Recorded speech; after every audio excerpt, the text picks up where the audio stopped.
afternoon, everyone. A warm welcome to our roundtable today as we commemorate the 100th birth anniversary of Pramoedya Ananta Toer. My name is 𝗿𝗵𝗶𝘀. I'm Associate Professor in the Department of Chinese Studies and Dean's Chair in the Faculty of Arts and Social Sciences, National University of Singapore. It is my great honor today to serve as the moderator for our session organized by the Muhammad Alagil Distinguished Professorship in Arabian Asian Studies. So Pramoedya Ananta Toer, or Pram for short, is undoubtedly one of the most renowned Indonesian writers of modern times. Many of us are familiar with his Buru Tetralogy, an epic of Indonesian nationhood told through the life story of 𝗵𝗂𝗀, a talented, bold, and imaginative nationalist leader. Pram was a devoted Indonesian nationalist, yet he maintained a critical distance towards the official nationalist ideology of his time. Pram was not only a master storyteller, but much more than a novelist. As scholar Mark Sling once observed, more than a great writer of historical fiction, he is a great writer of history in fiction. In Pram's works, history is not just merely a backdrop, it is the protagonist. So as the saying goes, history does not repeat itself, but it often rhymes. Today, we find ourselves in a world rife with conflicts stemming from both lingering and new forms of colonialism, exclusive nationalism, and deepening divisions along the lines of racial, gender, ethnic, and religious divide. So the year 2025 holds particular significance for Indonesia, marking not only the 100th birth anniversary of Pram, but also the 17th anniversary of the Bandung Conference, the first major gathering of newly independent nations in Asia and Africa. So in this context, revisiting Pram's work is both timely and essential.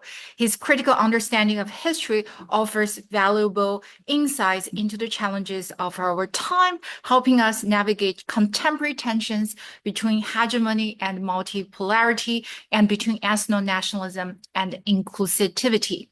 So for today's discussion, each of our three speakers will present for approximately 50 minutes, followed by a Q&A session. So for our audience online, please feel free to type your question into the Zoom chat. So please, it is my great pleasure now to introduce our first speaker, as well as the organizer of the roundtable today. Professor 𝗧𝗵𝗵𝗀 is the Muhammad Alagil Chair in Arabian Asia Studies at the National University of Singapore. So 𝗧𝗵 is the author of Becoming Arab, Creole Histories and Modern Identity in Malay World, which received the Henry J. Benda Prize from the Association for Asian Studies. So 𝗧𝗵 shared with me the story that he had actually interacted with Pram personally one day with him, right? So 𝗧𝗵 will explore the theme of racial radical inclusiveness in Pram's work, particularly how Pram challenged racialized thinking and envisioned the Chinese as an integral part of Indonesia's cultural fabric. Without further ado, please join me in welcoming our first speaker, Professor 𝗧𝗵𝗵𝗀. Thank you, Tama. Good afternoon, everyone. Thank you for making the time to be here in person and online.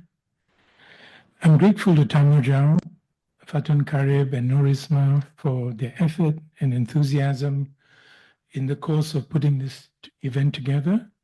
And as always, I thank the RE events team, 𝗵𝗂𝘂𝗁, Dae Ming Hua and Valerie Yeoh for their incredible support. My presentation today is titled Pramoedya's Creole Nation. And before I say any more on the topic, let me acknowledge my debt to the Indonesian author as a historian. I published a chapter on one of his books and numerous essays about his life and work. Although I cannot claim to be a scholar of Pramoedya, his work has influenced mine in profound ways. I also had the privilege of speaking with him over a period of approximately 17 years towards the end of his life, and share with you a number of portraits I took of him. The cover image, the cover image is of him at the dining table in the late 90s, busy making news clippings. And the first of 4 portraits I'll show you is of a painting of him and Maimuna, his wife. Maimuna kept his family going and supported him through long periods of imprisonment. The second picture I took when I first met him in 1988 in his study, followed by this one in his study in the late 90s, and finally in 2005 in his new home in Bogor before he passed away. The previous pictures were in Jakarta. Let me now proceed with my presentation. Pramoedya's Creole nation. The centenary of Pramoedya Ananta Toer's birth offers us the opportunity to reflect on his understanding of the nation. My presentation proposes that Pramoedya's historical fiction and historical research are grounded in an understanding of the past that remains quite uncommon and worthy of greater attention. I shall present my thoughts in 2 parts. In the first, I shall lay out what I understand as Pramoedya's Creole nation by drawing on a number of his works, but in particular his 1960 book, 𝗏𝗏𝗏 de Indonesia, A History of the Chinese in Indonesia. In the second part, I consider the relevance of Pramoedya's historical perspective in our times. So on to part 1. What do I understand by Creole nation? Pramoedya's framing of the nation is founded on an inclusive, historically grounded understanding that has deep roots in his thinking. Let me offer a quotation from one of the most widely circulated of his translated works to give a sense of the author's voice before providing some indication of its conceptual foundations. Many of you would have encountered Pramoedya's work through the English translation by Max Lane of a series of 4 historical novels written in 1981. These books are often described as the Buru Quartet and concern an early phase in Indonesia's national awakening through a fictionalized representation of a pioneering journalist named 𝗍𝗏. In the second volume of the series, Anak Semua Bangsa, Child of All Nations, you would have come across this quotation. Not only Europe, this modern age delivered breast to suckle me from the indigenous people themselves, from the Japanese, Chinese, Americans, Indians, Arabs, from all the nations on the surface of this earth. They are the mother wolves who nurtured me to become the builder of Rome. Are you truly going to build Rome? Yes, I answered to myself. How? I don't know. I humbly admitted I am the child of all nations from all ages, past and present. The place and time of birth, the parents, were merely a coincidence, not at all something sacred. Minka, the fictional representation of the historical journalist 𝗍𝗏, is the young protagonist, and he envisions a nation that is constituted through the interaction of the diverse people who inhabited the archipelago. Minka's genealogy included people from all the continents and not just Europe. While the metaphor of motherhood and birth, so intimately tied to narratives of the nation, are reiterated, Minka acknowledges not one but multiple mothers. At the same time, the historical reach proposed by, quote, all ages, past and present, unquote, is expansive. Thus, it covers not only a century or so of colonial rule, but the much longer history of the archipelago. Finally, the historicity of the nation is privileged over the sanctity that is often attributed to it. Nations are thus the creations of movements and politics rather than gods. Pramoedya's understanding of the nation is radically inclusive. The author did assiduous historical research and collected considerable archives of Indonesian history, including the works of Creole European and Chinese writers of the early 20th century. These figures emerge from the marketplaces and urban contexts of cities along the northern coast of Java and an advanced Malay as a lingua franca. In 1982, he published a collection of short stories by these writers titled Tempo Dulu, Past Times.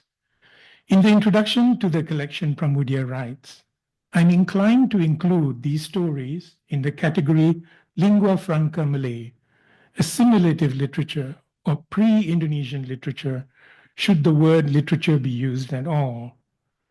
From a linguistic perspective, it's clearly not standard Malay, but the Malay that was created through the meeting of a variety of nations and ethnic groups in the archipelago, and was used only orally at the beginning. Lingua franca Malay is a phenomenon unique to Southeast Asia because it was used in advance by foreigners as they entered the archipelago from Malacca as the base. At first, it was used by foreign proselytizers also from the Malacca base to spread Islam. Hence, it is not a surprise that all manuscripts of the interpretations of Quran that can be found all along the north coast of the island of Java are in Malay.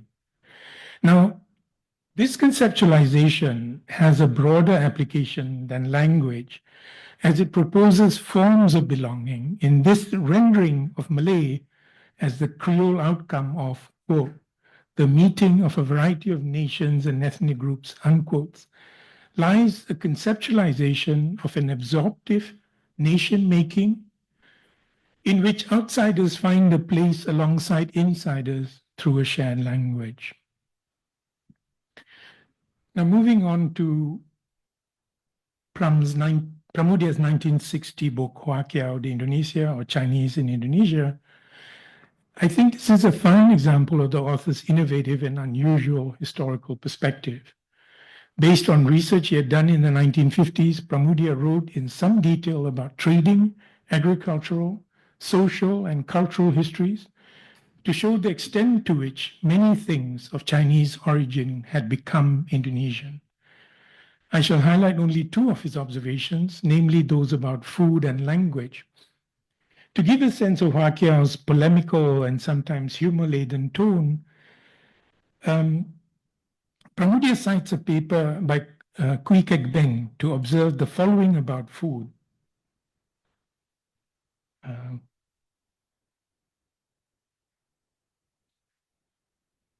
When the ancestors of the Chinese in Indonesia first arrived, they did not bring religion, as did the Arabs and Westerners, but they brought cuisine, which slowly became part of the food of the ordinary Indonesian people.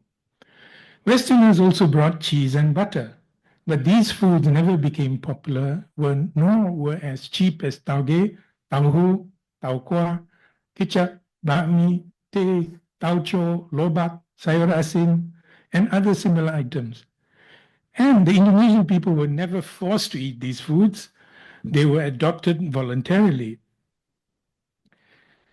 Now, turning to my second example, language, Pramoedya makes the argument that Melayu Tionghoa, Chinese Malay, influenced Indonesian in a significant way. Melayu Tionghoa grew, especially in Jakarta, he explains, because Chinese people needed to communicate not only with other ethnic groups, but also across their own dialect groups. As much as there were Dutch-influenced individuals who belittled this variation of Malay, Melayu Tionghoa, Chinese Malay, was a, quote, mixed language that was strange, satisfying, and flexible, unquote. The Indonesian original is more evocative, bahasa gado-gado yang aneh, enak, dan plastik. So after the end of colonial rule in 1942, and Indonesian formally replaced the Dutch language, the Melayu Tionghoa that was used in daily life began to influence official Indonesian. Here, Pramoedya shows a keen sense of both the creole character of language, especially in its colloquial form, as well as a tension between the cultural politics from below and the state. Polemical, often humorous, and at times sarcastic, 𝗧𝗵𝗀𝗀𝗀 provides an unparalleled, research-based rereading of Indonesian history in direct confrontation with growing official forms of racism directed at Chinese Indonesians in the late 1950s. The initial chapters contend with colonial underpinnings of racial theory and its persistence in independent Indonesia.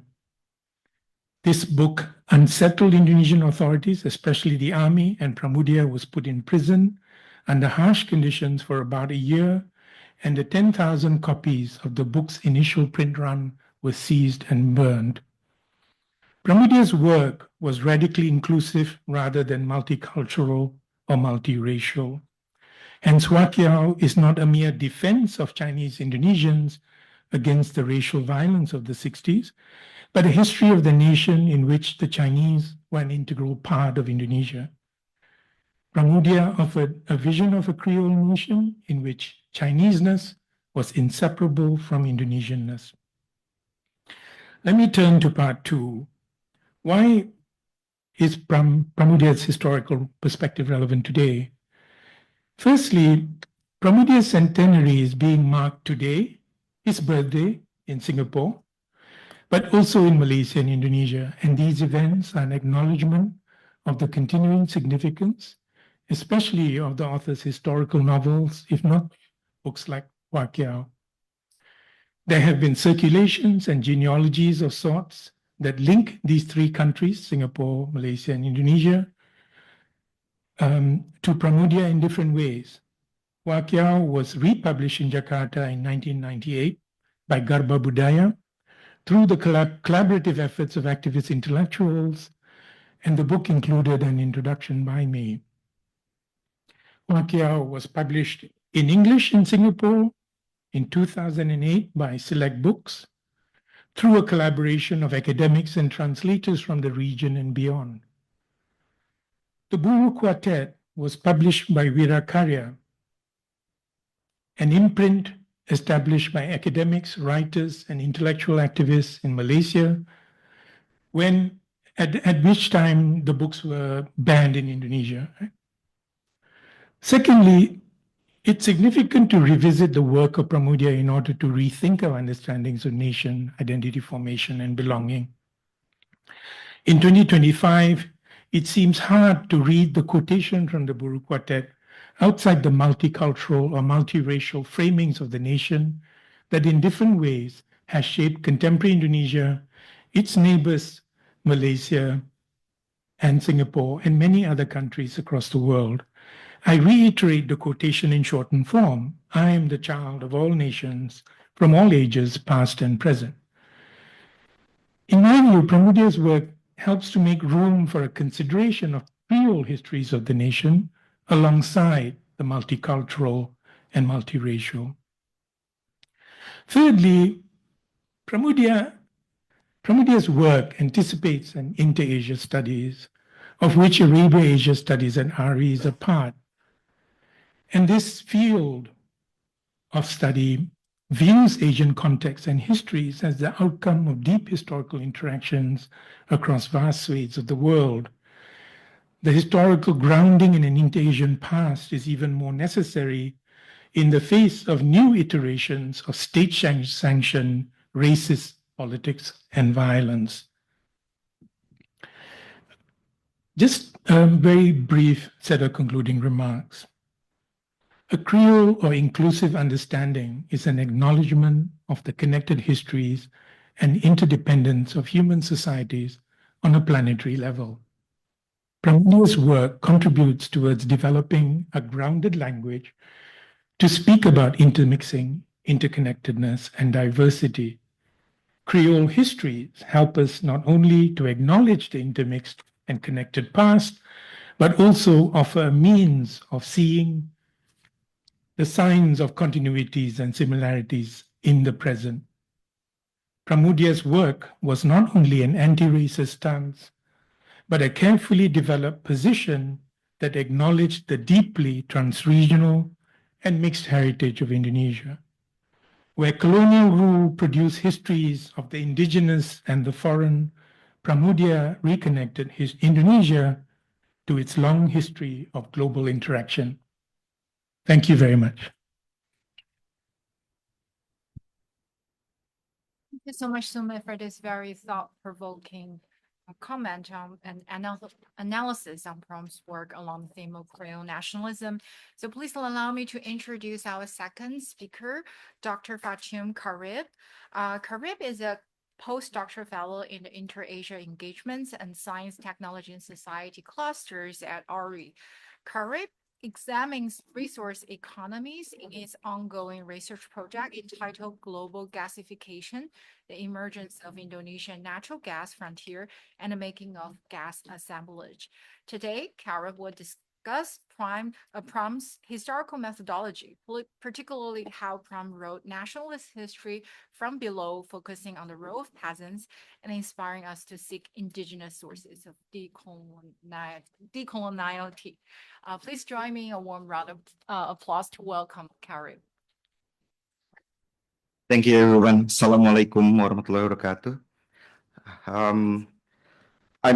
I'm honored to be part of this important moment for Indonesia. I want to thank Pak Sumit, Prof. Tomo, Bu Isma, and Ari event team, friends in audience in NUS and Zoom, and lots of friends in Zoom. I'm really honored. I don't know whether there is in Zoom N, maybe it's Ann Stoller. I'm very grateful if it's Ann. The presentations explore the connections between agrarian issues and the process of decolonizations in Indonesia. It argues that key factors such as agrarian transformation and change in property relations are vital for genuine decolonization. Without transforming political economy relations, the decolonization process is considered artificial and limited to changing only political structures of rule, without altering the fundamental political economy relation established and grounded within hundreds of years of the global divisions of labor.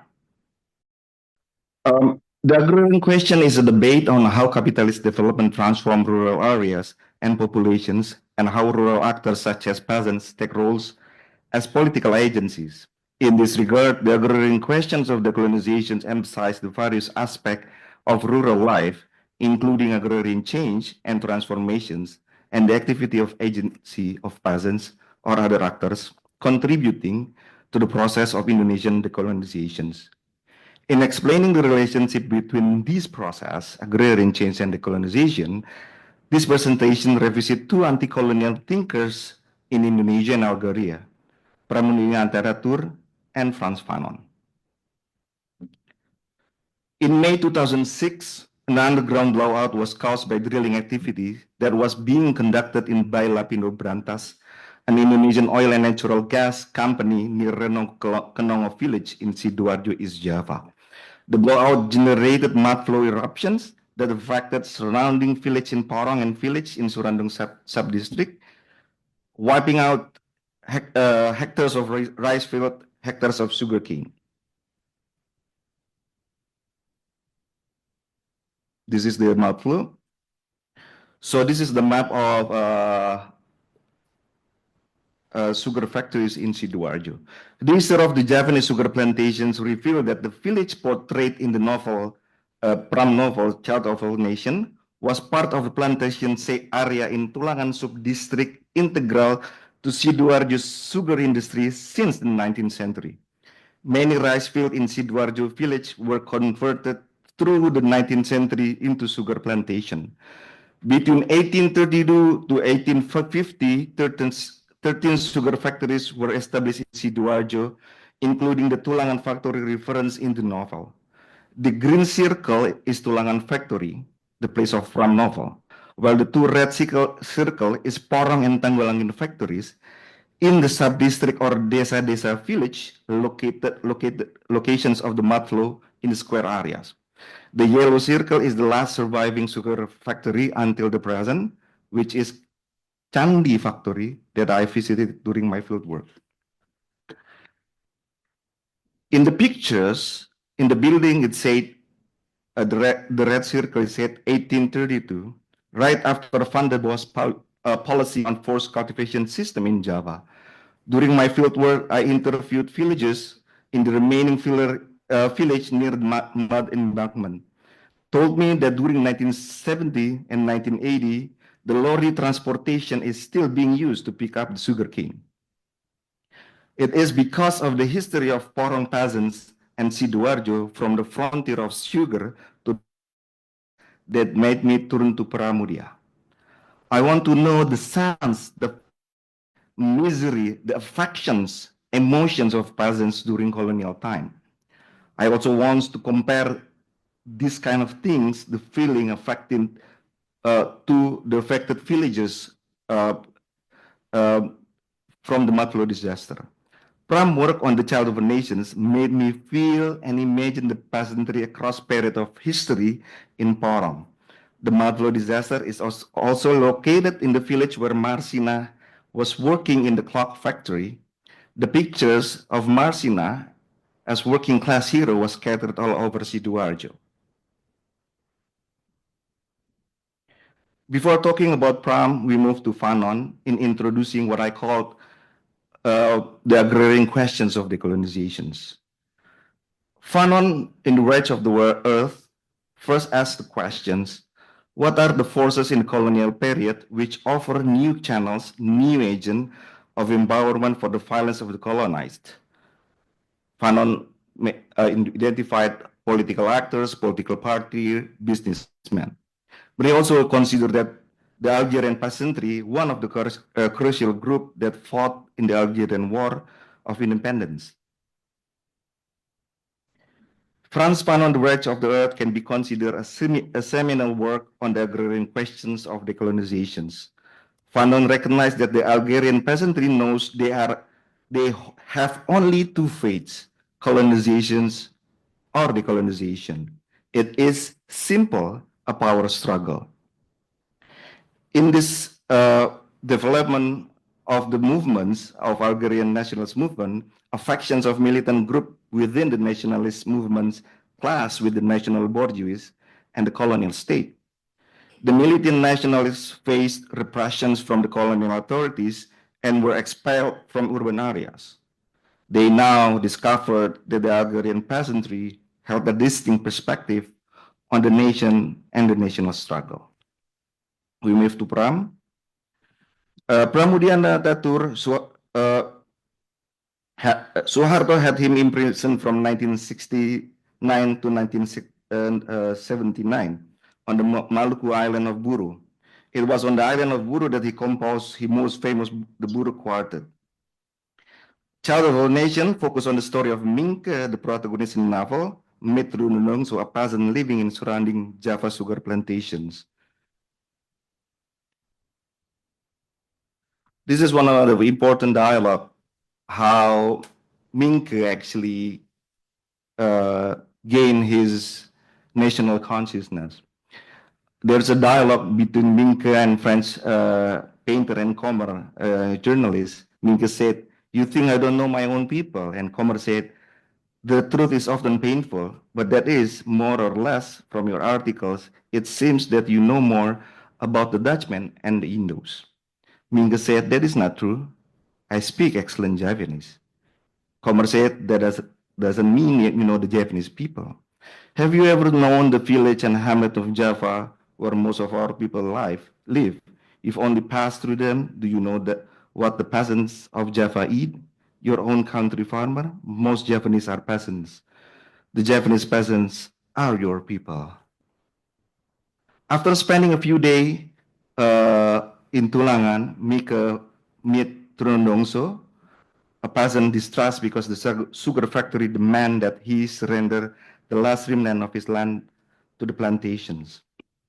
Truno Dongso said, "I don't want to rent out my land, but every day I am threatened, taunted, insulted. If you want to go to your house and land, they say you have to fly. They have already closed the channel bringing water to my paddy field. I could not farm the paddy, so I had to rent it out."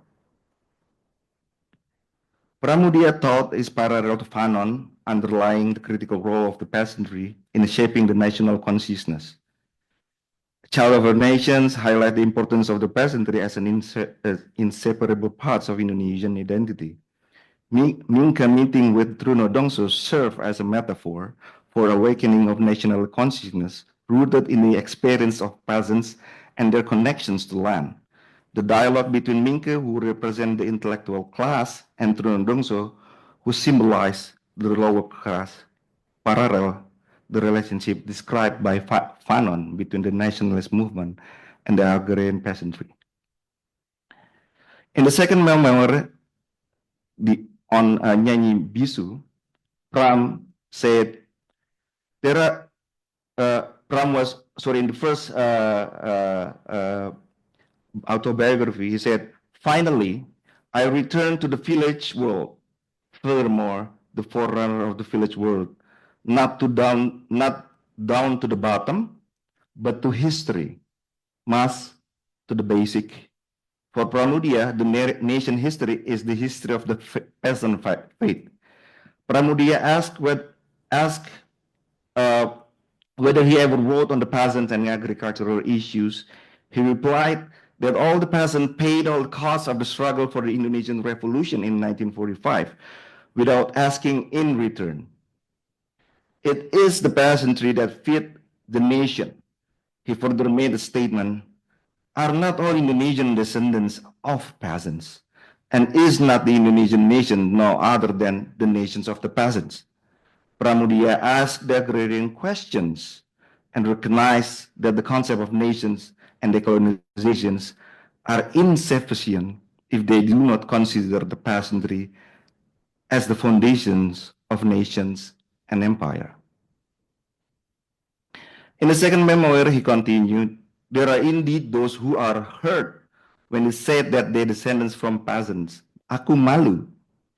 Not necessarily the offended one is a descendant of a nomad, a hunter, or a sheepherder, may indeed be none other than a descendant of a peasant. The history of city, nation, and empire developed through the transformation of centuries of separation of peasantry from their natural environment. From this point of view, Pramoedya had a vision of long-term history where the Javanese peasant wisdom taught a history of lesson. Kacang ora ninggale lanjarne." I cannot speak Japanese, by the way. But it means kacang tidak lupa kulitnya, and I think James is understand. No, it means that, how do you say it in English?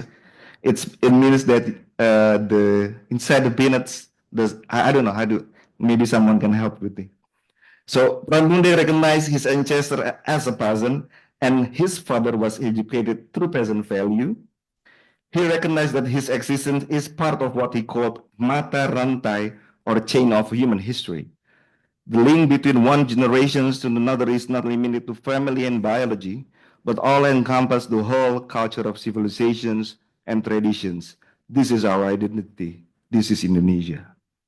From this angle, I recognize Pramoedya's vision of history, his methods on the dialectic of structures and agency by locating peasants in continuous struggle with capital and empire.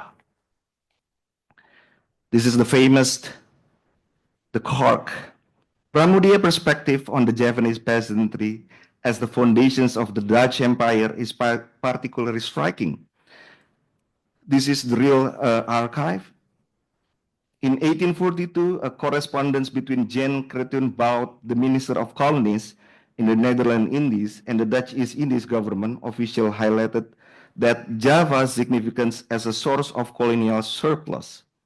The correspondence later mentions the only system by which Java can remain the cork on which the Netherlands floats.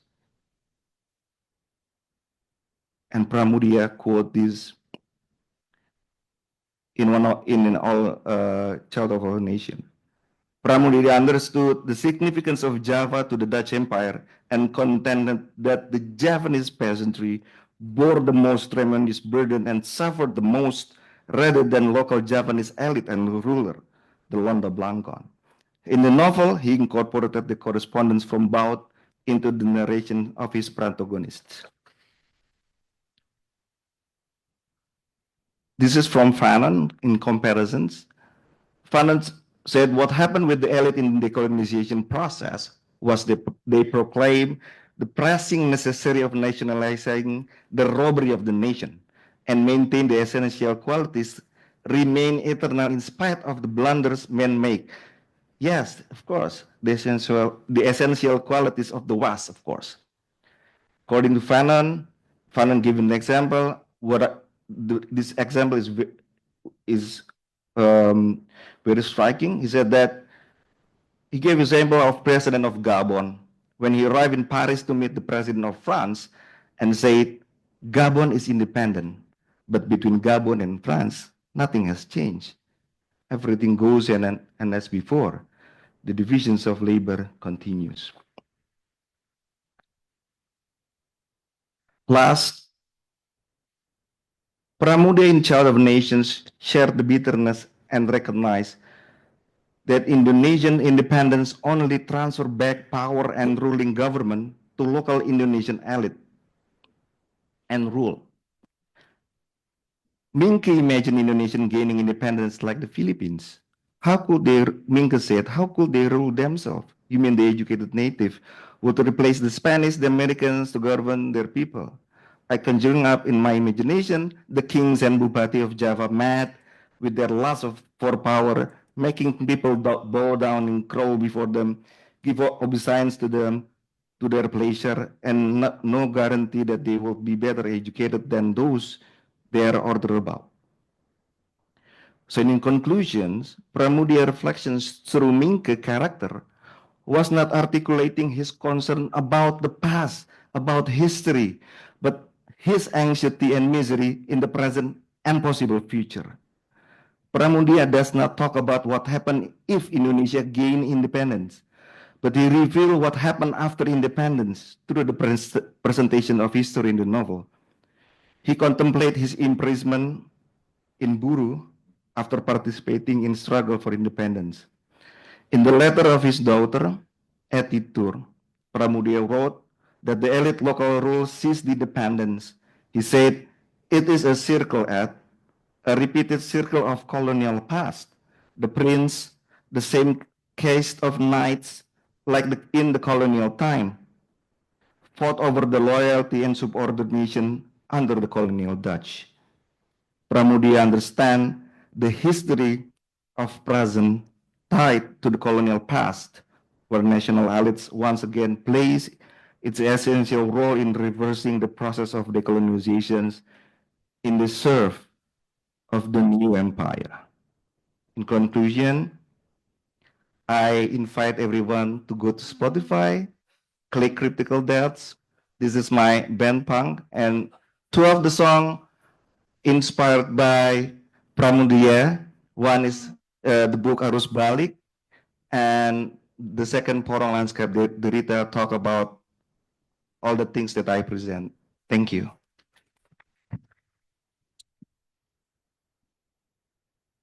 Thank you so much, 𝗏𝗏𝗏𝗏, for this fantastic presentation and your music recommendation.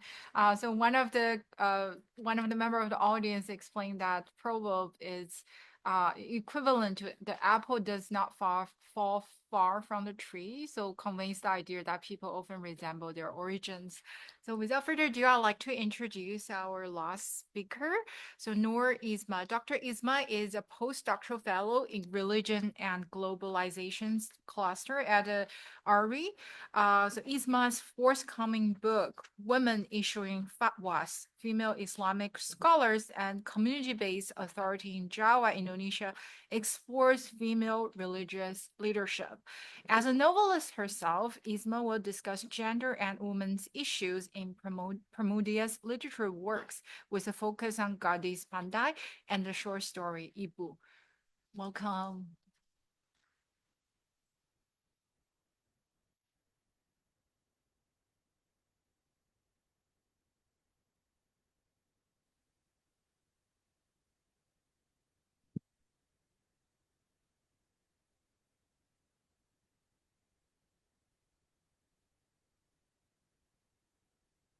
Ya, seru Bendoro sambil mengayun-ayunkan tongkatnya.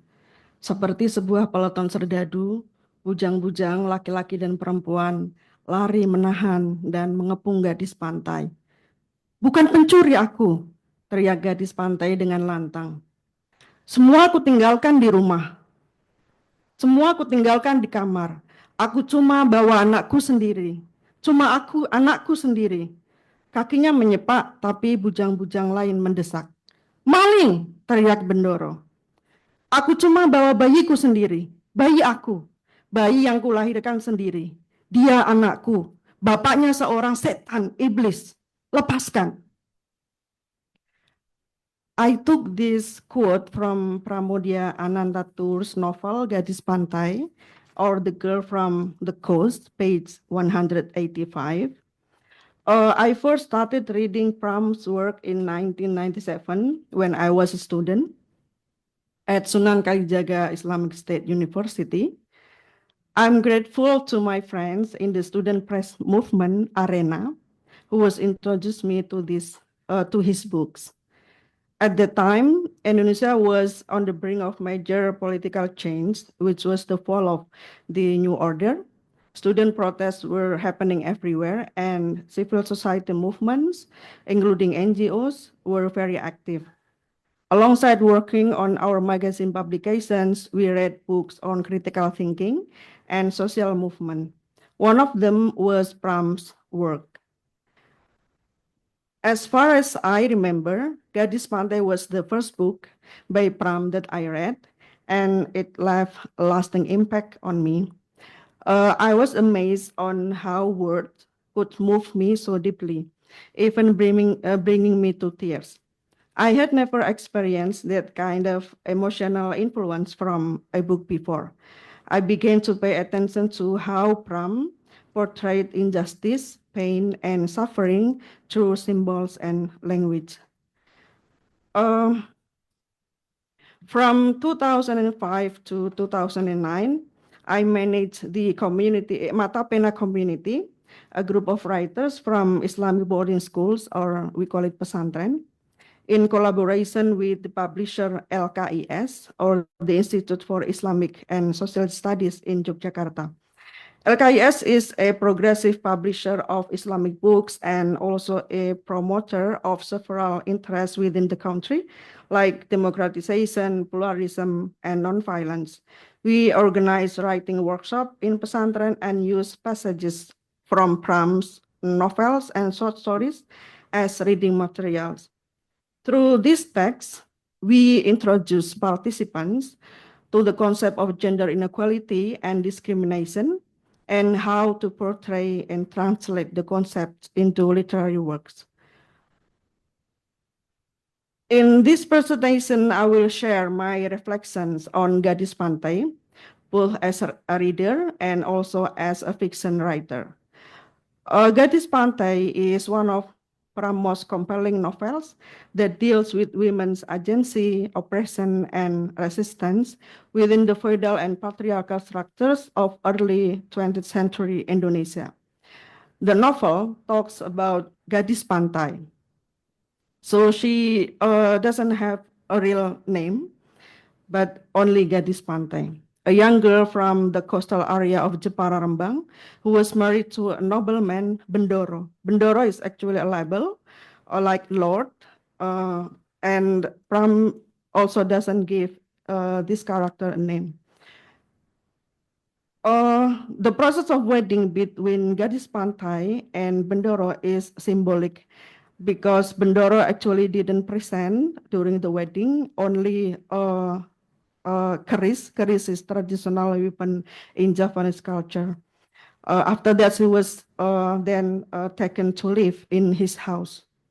At first, her marriage was seen as an honor by her village, as it seemed to elevate their status. But for Gadis Pantai, it was different reality. Bendoro later chose to marry a woman from his own social class, treating Gadis Pantai as inferior. After giving birth to a daughter, she was divorced and sent back to her village, forbidden from seeing her child, and even told to forget she had ever been pregnant. Instead of returning home, Gadis Pantai set out on her own journey, searching for her identity and independence. I found that 𝗏𝗔𝗃 Pantai is still relevant to contemporary issues in several ways. As you can see, there is like a line from the novel. So first, I think that marriage can be tool of oppression. The protagonist, known only as 𝗏𝗔𝗃 Pantai, is married off to Bendoro, not as a wife, but as a selir or a concubine. And the marriage is purely symbolic, serving to elevate the aristocrat status rather than granting the girl any real rights. Stripped of her identity, name, and familial ties, she embodies the commodification and control of women, particularly those from lower class backgrounds.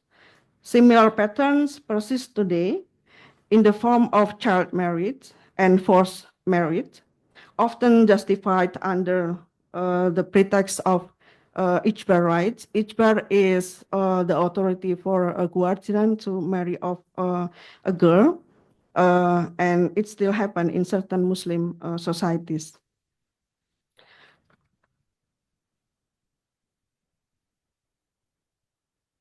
Pramoedya also illustrates how gender oppressions is intertwined with class dynamic. Bendoro's ability to discard 𝗏𝗃 Pantai once is done with her without consequence highlights the systemic suppression of women, particularly those from the lower classes. This intertwining of gender oppression and class dynamics mirrors broader patterns of gender power imbalances that persist in various forms today. Despite her initial powerlessness, 𝗏𝗃 Pantai gradually gained self-awareness. Though she is eventually cast out by Bendoro after giving birth to his child, who is taken from her, she doesn't passively accept her fate. Her realization of injustice and her emotional strength signal a form of resistance. In this way, Pramoedya portrays her as more than a victim. She becomes a symbol of resilience and the potential for agency, even within a deeply oppressive system. Pramoedya consistently portrays women as crucial to social and political transformation, similar to Nyai Ontosoro in Bumi Manusia or This Earth of Mankind. 𝗏𝗃 Pantai's characters reflects how women, despite systemic oppression, develop an awareness of their own power. His work suggests that true national and social liberation must include the liberation of women. And from this line, I also found that there is a contradiction between social piety and formal piety. As you can see on the slide, that Bendoro is also reciting the Quran. It means that he has knowledge how to read the Quran, and also in other part of the novel, he can read hadith and also conduct salat. It means that he's pious in certain ways, but when we see in his daily life as Muslim, what he does and also like his behavior doesn't represent him as a pious Muslim socially. And if you read the novel, you can find some part of the novel explain this kind of contradiction between formal piety and social piety.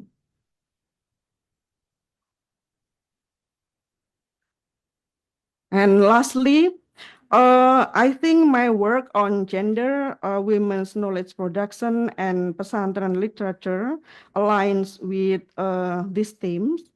In particular, the ways contemporary Indonesian women's literature addresses patriarchal oppressions, often through humor, alternative narratives, or digital platforms, can be seen as a continuation of Pramoedya's critical approach.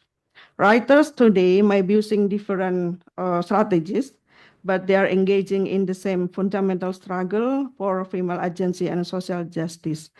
For example, these two novels, 𝗍𝗴𝗶𝘀 and 𝗔𝗕𝗀𝗀𝗃𝗀, written by Muslim female writers from Islamic boarding school or pesantren.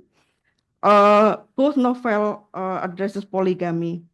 I study these novels to explore how humor serves as a tool to express the pain and struggle of polygamous life.